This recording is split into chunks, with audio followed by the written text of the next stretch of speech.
Mari kita menghampiri Tuhan di dalam doa. Pagi ini kami datang kepada Engkau Tuhan.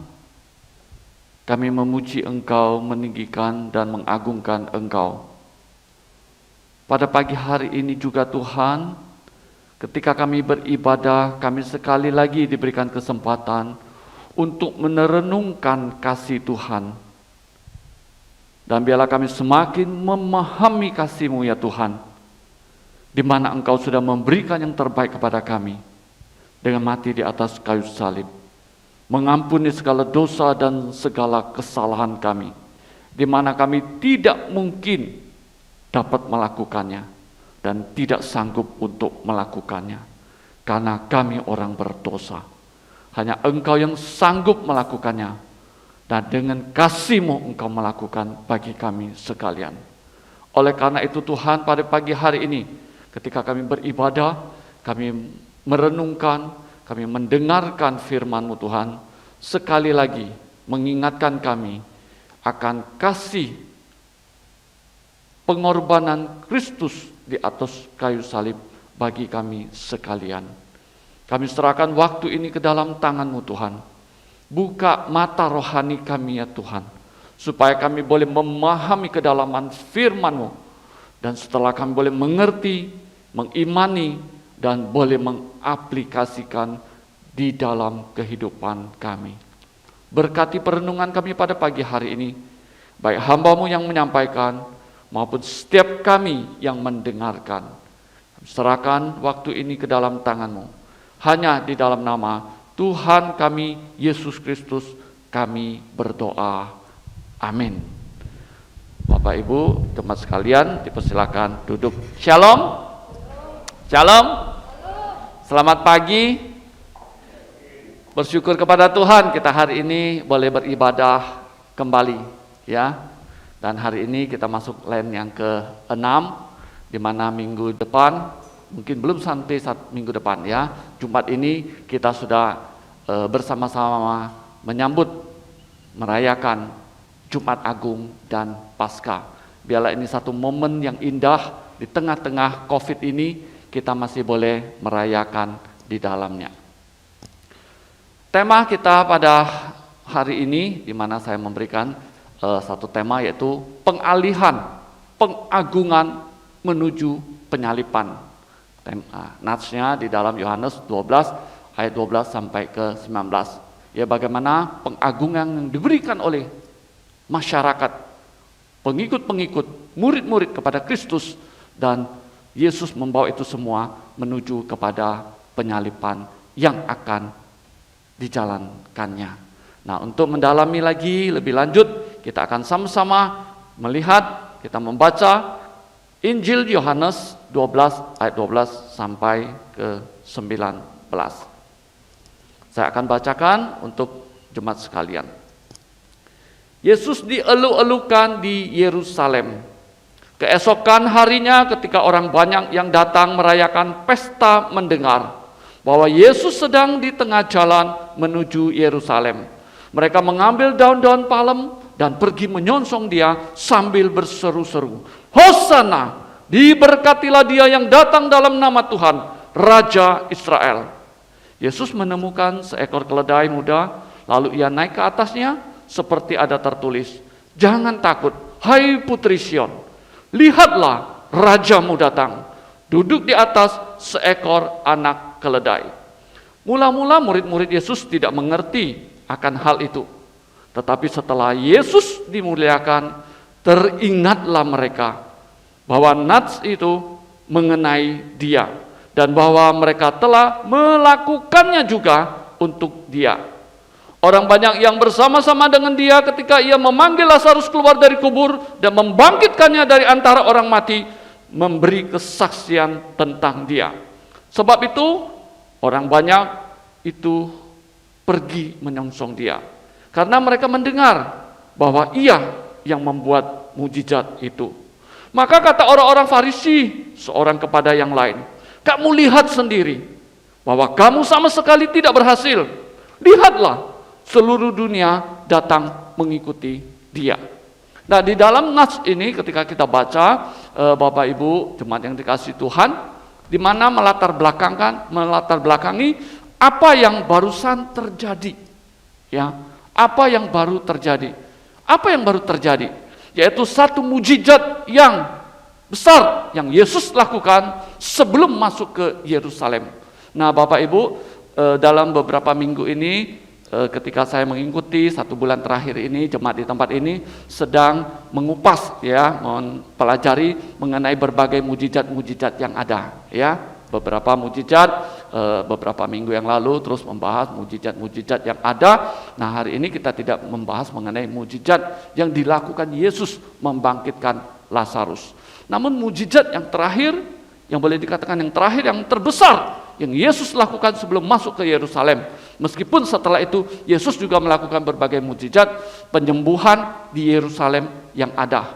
Namun membangkitkan Lazarus merupakan satu mujizat yang terbesar yang terakhir sebelum menuju penyaliban.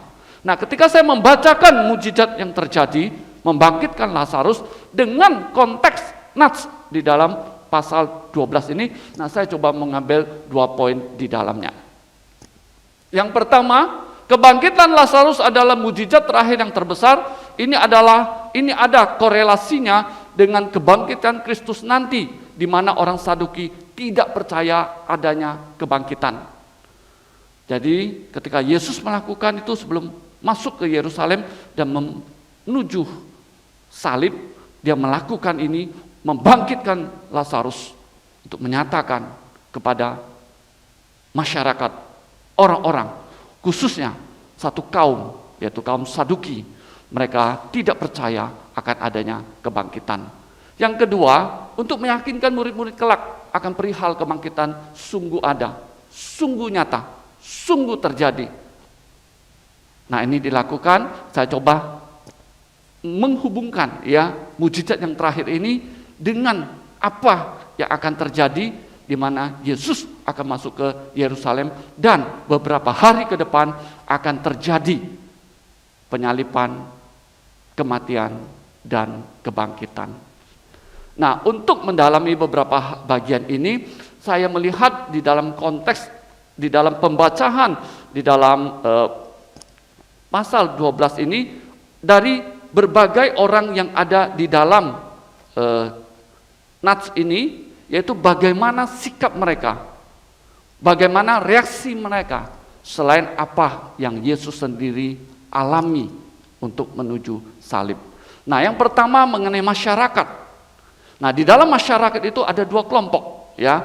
Kelompok yang pertama itu mereka yang menyaksikan Yesus melakukan mujizat, yaitu dengan apa? Membangkitkan Lazarus. Ya, di dalam bagian ini ketika kita membaca, yaitu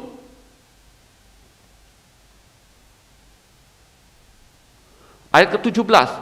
Orang banyak yang bersama-sama dengan dia ketika ia memanggil Lazarus keluar dari kubur dan membangkitkan dari antara orang mati, memberikan kesaksian tentang dia. Jadi kelompok pertama mengikuti Yesus masuk ke Yerusalem, yaitu orang-orang yang menyaksikan, yang melihat satu mujizat yang besar yang dilakukan oleh Yesus dengan membangkitkan Lazarus. Mereka melihat, mereka menyaksikan.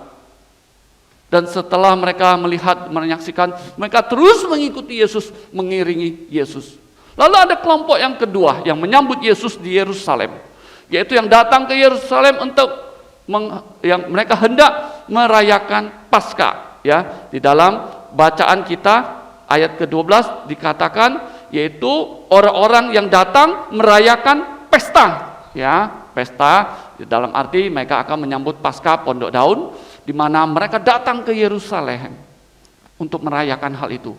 Nah, ketika para perantau, para pendatang yang ada di Yerusalem itu berada di dalam Yerusalem, dengan kelompok yang sedang berjalan menuju ke Yerusalem itu, nah mereka bersama-sama bergabung.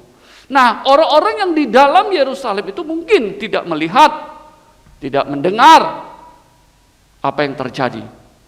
Nah, orang-orang yang bersama dengan Yesus ini akan masuk ke Yerusalem, mereka menceritakan, mereka memberikan kesaksian bahwa apa yang barusan terjadi, apa yang dilakukan Yesus dan membangkitkan Lazarus, memberikan kesaksian itu kepada mereka.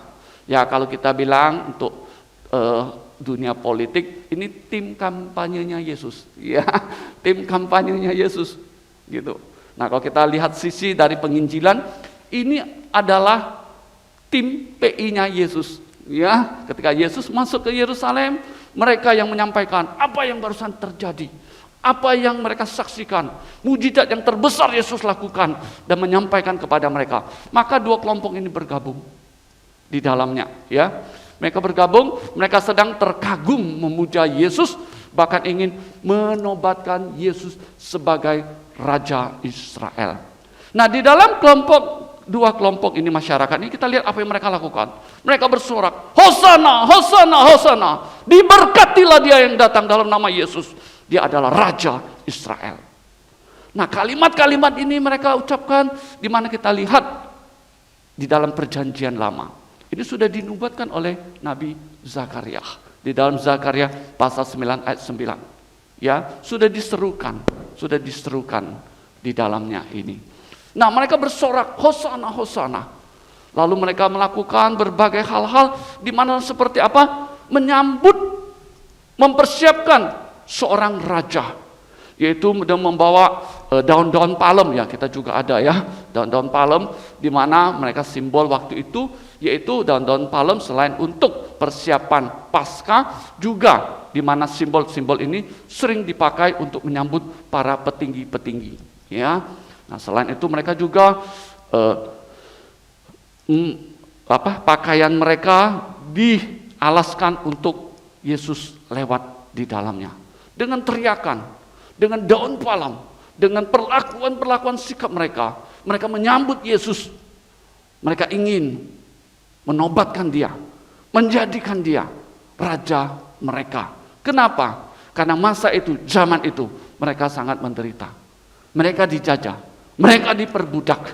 Oleh karena itu mereka ingin rindu kembali seperti adanya Raja Daud yang pada zaman itu, yang mengalahkan bangsa-bangsa, yang memimpin orang Israel, yang menolong mereka.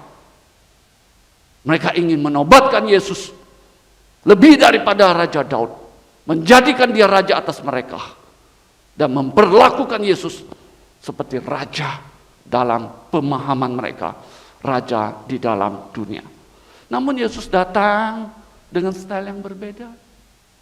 Ya, nanti di belakang kita lihat apa yang Yesus lakukan dengan keinginan, kerinduan, kemauan masyarakat, orang-orang yang menyambut dia masuk ke Yerusalem.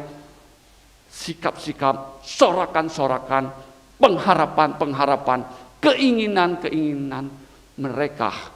Nah, bagian yang kedua yaitu murid-murid. Ya, di dalam bagian ini dikatakan murid-murid tidak memahami. Ya. Ayat ke-16, mula-mula murid-murid Yesus tidak mengerti akan hal itu. Tetapi sesudah Yesus dimuliakan, teringatlah mereka bahwa nas itu mengenai dia dan bahwa mereka telah melakukannya juga untuk dia. Jemaat yang dikasihi Tuhan, murid-murid mengiringi Yesus cukup lama sebelum penyaliban terjadi. 3 tahun lebih. Mujizat-mujizat yang dilakukan oleh Yesus luar biasa, begitu banyak. Mereka ikut Yesus 24 jam. Berjalan bersama Yesus, mengiringi Yesus, menemani Yesus, tinggal bersama dengan Yesus. Luntang-lantung, ya kelihatannya. Tidak ada kepastian. Tapi mereka tetap mengikuti, mengiringi Yesus. Dan ketika Yesus masuk ke Yerusalem pun mereka tidak memahami. Sekalipun Yesus sudah memberikan peringatan-peringatan sampai 3 kali akan kematiannya, akan jalan salib yang harus dia tuju, murid-murid belum begitu paham. Bahkan sampai detik dia masuk ke Yerusalem, murid-murid pun belum memahami. Namun di dalam bagian ini dikatakan murid-murid tidak mengerti akan hal itu. Tetapi sesudah Yesus dimuliakan, ya, ketika Yesus dimuliakan mereka baru paham, mereka baru ngerti. Nah, disitulah titik balik dari kebangunan,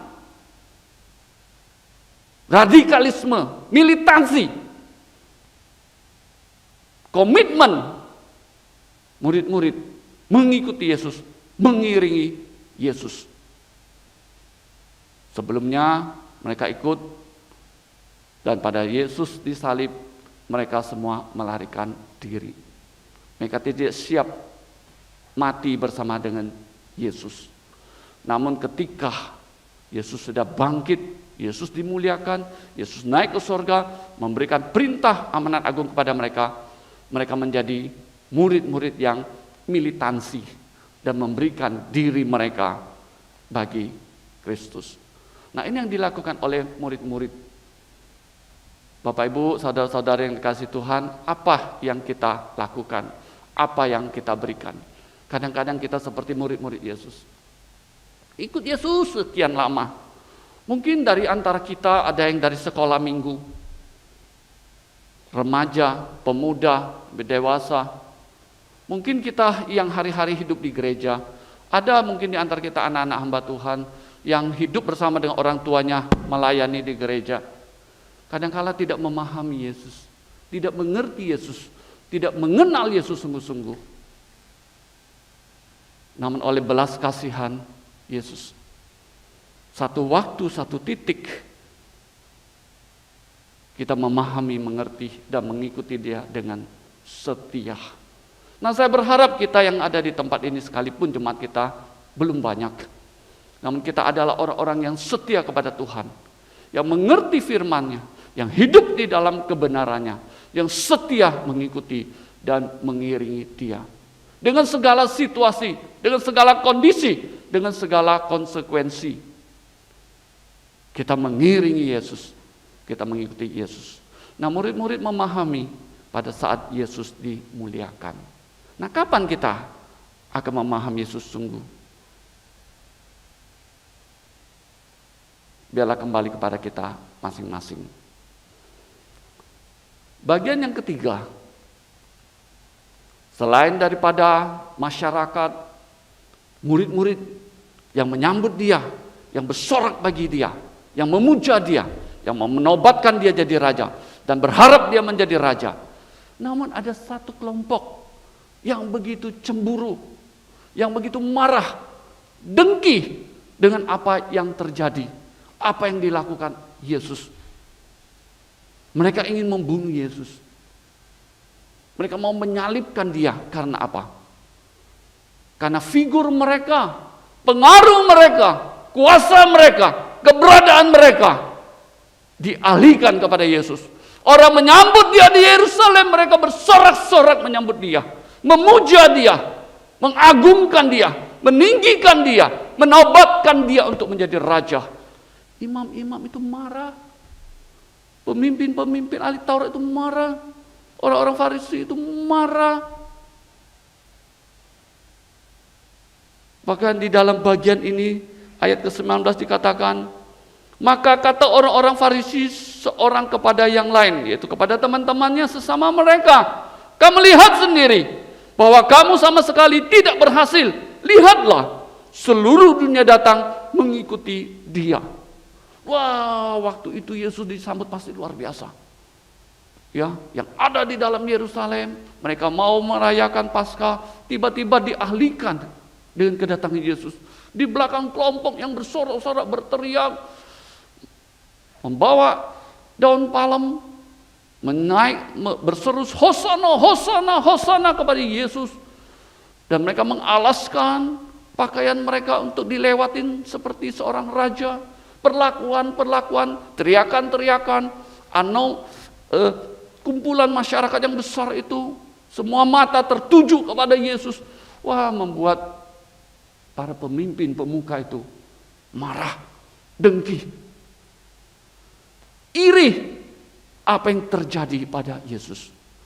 Akhirnya mereka bersepakat apa? Mau membunuh Dia, mau menyalibkan Dia. Bapak Ibu, saudara-saudara yang dikasihi Tuhan, khususnya kami hamba-hamba Tuhan, pengurus di tempat ini, aktivis, orang-orang yang sudah lama, mari kita terus belajar mengikuti Yesus bagaimana. Terus dengan humble kita melayani Tuhan. Usia tidak menentukan kita untuk menjadi sombong. Pengalaman kita tidak membuat kita bangga dan congkak. Lamanya kita menjadi orang Kristen tidak menjamin kita untuk menjadi pengikut yang setia dan taat. Kadang-kadang dengan kemampuan kita, pengalaman kita, senioritas kita, usia bertambah, posisi kita, jabatan kita, dan semuanya, kita mencuri kemuliaan Tuhan di dalam hidup dan pelayanan kita.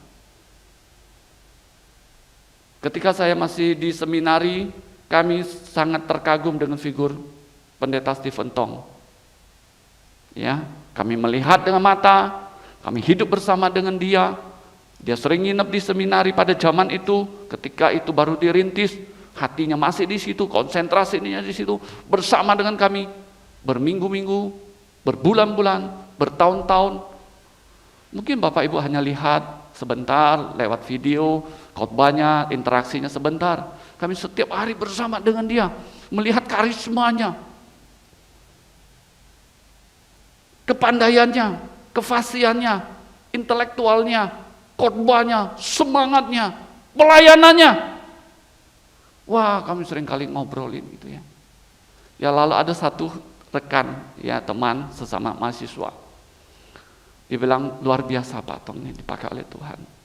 Ya, luar biasa. Namun kita harus belajar, ya. Ketika kita bisa seperti dia, kita jangan mencuri kemuliaan Tuhan. Kadang-kadang kita sudah menjadi besar, kita menjadi hebat, kita mencuri kemuliaan Tuhan.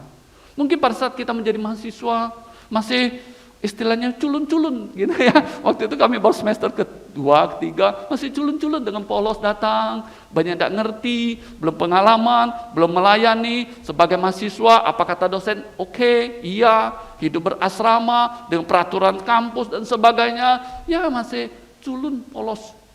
Namun ketika kami sudah melayani bertahun-tahun dengan posisi yang ada, dengan pengalaman yang ada, kadang kita lupa. Yesus itu hanya sebagai alat. Yesus hanya nomor 2. Saya the best, the first. Dan kita memposisikan diri menjadi Allah, menjadi Tuhan. Banyak Bapak Ibu lihat hamba Tuhan yang besar, yang hebat. Mereka memanipulasikan dengan kegiatan agama, dengan simbol-simbol agama, dengan kuasa-kuasa yang entah dari mana. Untuk mengalihkan orang bukan mengikut Yesus, tapi mengikut dia. Nah, imam-imam ahli Taurat dan Farisi ini marah. Mereka adalah orang-orang terpelajar. Mereka adalah orang-orang yang hebat. Mereka adalah pemimpin-pemimpin pada saat itu. Pemimpin-pemimpin spiritual. Memegang jabatan yang tertinggi. Selain ada pemerintahan, namun mereka sangat dihormati, sangat dihargai. Semua apa yang mereka katakan menjadi satu peraturan bagi kehidupan masyarakat di dalam keagamaan.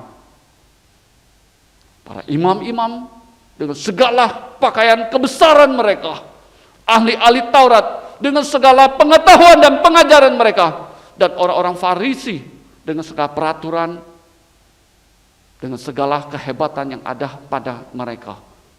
Ketika melihat Yesus, yang mungkin di mata mereka ini seperti gelandangan. Bapak Ibu, ketika saya melihat film Yesus yang diputar ya, film Yesus versinya yang diputar oleh, yang seringkali diputar oleh LPMI itu, ketika saya lihat film Yesus ini, saya melihat kok figur Yesus begitu ya.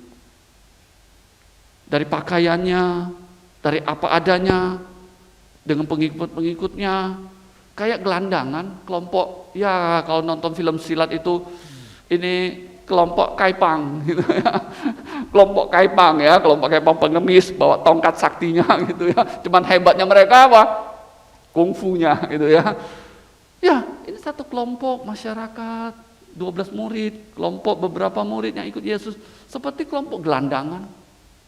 Kelompok yang tidak ada kerjaan, kelompok yang tidak ada apa-apanya. Namun ketika sorakan itu ditujukan kepada Yesus, pengagungan itu diberikan kepada Yesus, penyambutan yang luar biasa yang diberikan kepada Yesus, hati mereka menjadi dongkol, hati mereka menjadi iri, mereka semakin marah, dan mereka mau menangkap Yesus dan menyalibkan dia. Nah, yang terakhir, selain daripada kelompok-kelompok murid-murid atau orang-orang yang kontra dengan keberadaan Yesus. Tuhan Yesus sedang mempersiapkan diri menuju penyaliban. Ketika dia masuk ke Yerusalem, dia melihat animo yang ada, penyambutan yang ada, perlakuan yang ada. Namun dia tahu, sesaat lagi, sebentar lagi, beberapa hari lagi, waktuku sudah tiba. Tugasku sudah selesai. Sehingga di atas kayu salib dia berteriak, tetelestai. Namun ketika masuk ke Yerusalem adalah hari-hari, waktu-waktu menuju penyaliban itu. Nah, ketika perjalanan menuju penyaliban itu, ia akan menghadapi apa? Pengkhianatan daripada muridnya. Orang-orang yang bersama dengan dia sekian lama, yang mengiringi dia dan mengikuti dia. Pada saat penyaliban terjadi, maka mereka mengkhianati Yesus. Selain pengkhianatan terjadi, murid-murid akan meninggalkan dia. Sebelumnya murid-murid begitu militansi, bahkan Petrus begitu berani luar biasa. Bahkan Petrus berkata, Yesus kemanapun engkau pergi, saya akan mengiringi engkau, saya akan mengikuti engkau sampai mati. Wah, begitu berapi-api semangat. Namun ada penangkapan terjadi, semuanya kabur. 12 murid tidak ada bersama dengan Yesus. Ada yang mencoba untuk dekat, ada yang menjauh, ada yang sudah hilang mungkin. Tidak tahu di mana mereka. Dan juga penyiksaan-penyiksaan terjadi, penghinaan-penghinaan, diludah, dicercah, dan sebagainya akan terjadi. Nah, ketika Yesus sedang masuk ke Yerusalem, dia hanya mengendarai seekor keledai. Dia tidak masuk ke Yerusalem dengan menunggang kuda yang terbaik, kuda perang yang hebat, dengan segala persenjataan yang hebat, dengan pakai mahkota. Tidak. Dengan lemah lembut, dengan rendah hati, dia menunggangi keledai yang beda dengan kuda gagah peperangan. Dia masuk ke Yerusalem. Dia menjalani waktu-waktu penyaliban itu. Dan ketika saya membaca bagian ini, saya melihat, saya teringat ketika Yesus datang. Ketika Natal, kita dengan segala pernak-pernik kita, keramaian kita, pujian kita, indahnya gereja dihiasin dengan acara yang meriah. Namun ketika Yesus datang ke dalam dunia, dia dilahirkan di mana? Bukan di Hotel Aston, bukan di Bintang 5, bukan di rumah orang kaya, bukan di gedung yang mewah, bukan di rumah sakit biasa, bukan di puskesmas jelek, di tempat yang paling hina, yang dianggap orang kotor, yang dianggap orang bau, di kandang binatang. Ia datang. Namun di tempat yang hina, yang jelek itu, orang-orang baik, orang-orang kudus, orang-orang yang dimuliakan, orang-orang terpelajar, datang sujud menyembah dia, menyambut dia, sang raja yang sudah datang ke dalam dunia. Nah, ketika Yesus lahir, datang dengan begini. Ketika masa-masa dia akan disalibkan beberapa hari lagi, dia masuk ke Yerusalem dengan sorakan orang-orang, penyambutan orang-orang, Hosana, Hosana, diberkatilah dia yang datang dalam nama Tuhan, Raja Israel. Namun sebentar lagi Yesus tahu, sebentar lagi, beberapa hari lagi akan menuju salib. Nah, Bapak Ibu, saudara-saudara yang kasih Tuhan, kadangkala di dalam pelayanan kita, khususnya kami hamba-hamba Tuhan, para pemimpin-pemimpin gereja, di satu sisi seringkali diagungkan, begitu dihormati, direspek, dipuji, dibanggakan, diandalkan. Namun di sisi yang lain ketika kami menjalankan pelayanan, banyak air mata yang harus diteteskan, pergumulan-pergumulan, persoalan-persoalan di sepanjang perjalanan pelayanan kami. Namun kita harus terus menjalaninya. Seperti Yesus. Dengan sorak-sorak demikian, dia tahu sebentar lagi, beberapa hari lagi akan menuju salib. Ketika menuju salib bukan hanya dibawa, diangkat, disalibkan, selesai. Proses untuk menuju salib ini dengan ditinggali, dihianati oleh murid-murid yang dikasihi, yang bersama dengan dia sekian lama.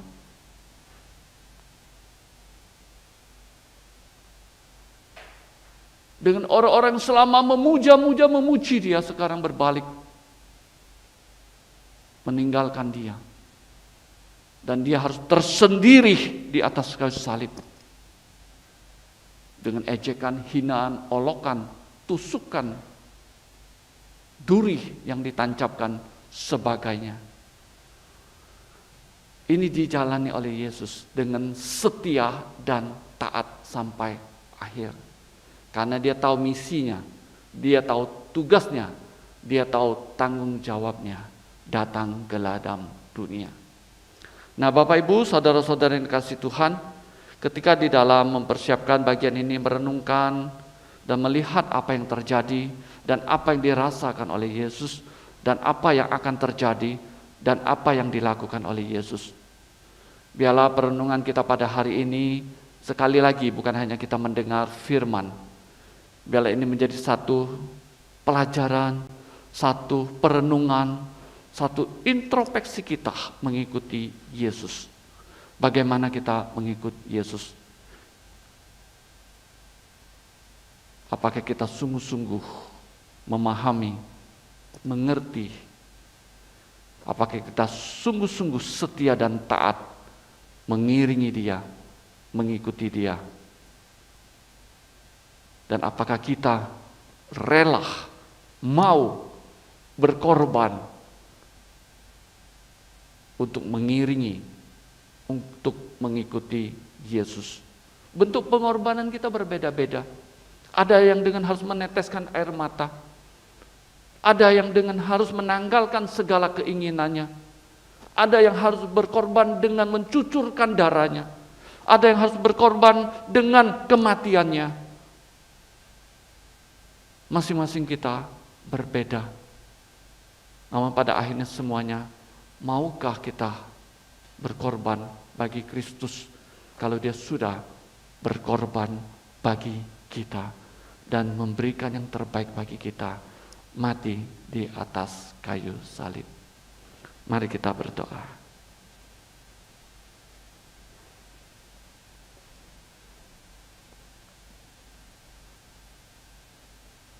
Ambil waktu 1-2 menit Bapak Ibu sekalian. Masa-masa Lent ini, masa-masa kita merenungkan Jumat Agung, kalau firman yang kita baca saat ini seperti waktu Yesus akan masuk ke Yerusalem, kemudian 5 hari ke depan dia harus menghadapi penyaliban. Saat ini kita sedang masuk Lent yang ke-6. Minggu depan sebelum hari Minggu, Jumat Agung akan kita rayakan, kita peringati, kita sambut sebagai kesengsaraan, penderitaan, penyaliban Kristus.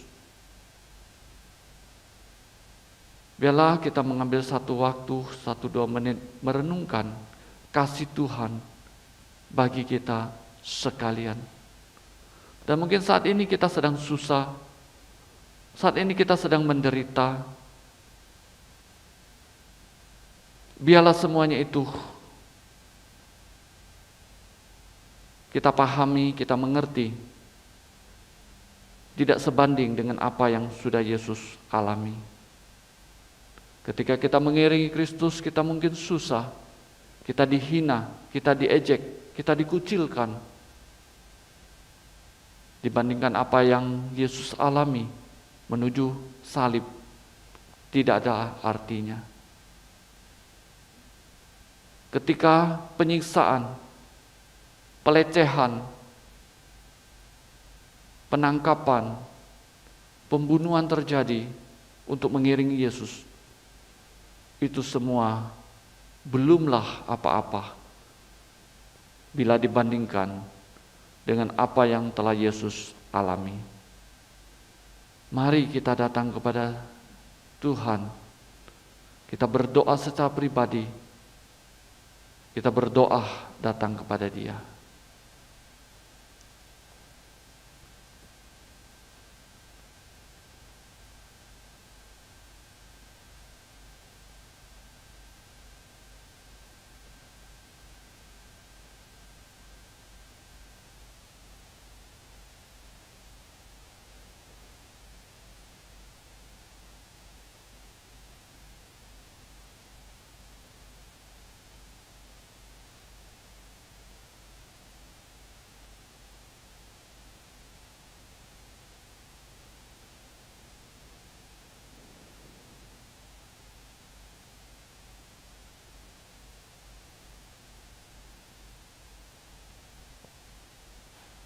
Tuhan, kami sudah membaca firman-Mu, kami sudah mendengar firman-Mu, dan kami sudah meresponi dengan doa kami. Tuhan, sebentar lagi, beberapa hari ke depan kami akan merayakan, menyambut, memperingati Jumat Agung dan Paskah. Setelah itu kami akan melewati dan menjalani hari-hari dan hidup kami lagi dengan menyaksikan kebangkitan Kristus pada Paskah. Dan setelah itu kami akan menjalani dan melewati hari-hari dan hidup kami kembali. Biarlah kami juga boleh merasakan, boleh memahami, boleh mengalami kematian Kristus, penyaliban Kristus, kebangkitan Kristus, kemenangan Kristus di dalam kehidupan kami mengiringi Engkau. Berkati jemaat-Mu di tempat ini dan hamba-hamba-Mu yang melayani Engkau pakai, supaya terus membimbing, mengarahkan, menguatkan akan jemaat-Mu yang ada, dan hiburkan dan kuatkan hamba-hamba-Mu yang melayani di tempat ini. Kami berdoa menyerahkan semuanya hanya di dalam nama Tuhan kami Yesus Kristus kami berdoa. Amin.